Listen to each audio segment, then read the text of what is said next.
Kematian tragis seorang santri berinisial NS mengungkap dugaan konflik keluarga yang selama ini terpendam. Remaja tersebut diduga menjadi korban penganiayaan hingga meninggal dunia saat tengah menikmati masa libur dari pesantren. Di balik peristiwa memilukan itu, muncul cerita mengenai ketegangan di lingkungan rumah yang disebut-sebut melibatkan ibu tirinya. Ayah korban, Anwar, mengungkapkan bahwa sebelum kejadian nahas tersebut, putranya memang sempat terlibat pertengkaran dengan anak angkat dari terduga pelaku yang juga merupakan ibu tirinya.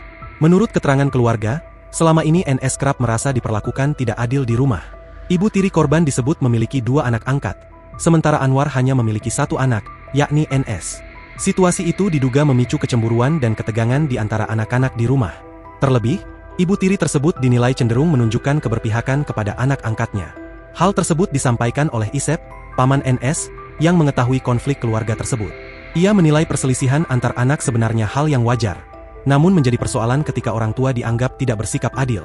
Sebagai paman, Isep mengaku sempat berinisiatif mencari jalan keluar agar konflik di rumah tidak terus berlarut. Ia menyarankan agar NS melanjutkan pendidikan di pesantren supaya suasana lebih kondusif dan tidak sering terjadi gesekan dengan anak angkat ibu tirinya.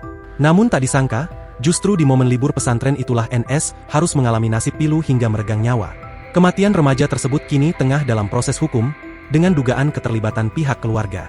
Tak terima atas kepergian putranya, Anwar berharap aparat penegak hukum memberikan hukuman yang setimpal apabila pelaku terbukti bersalah.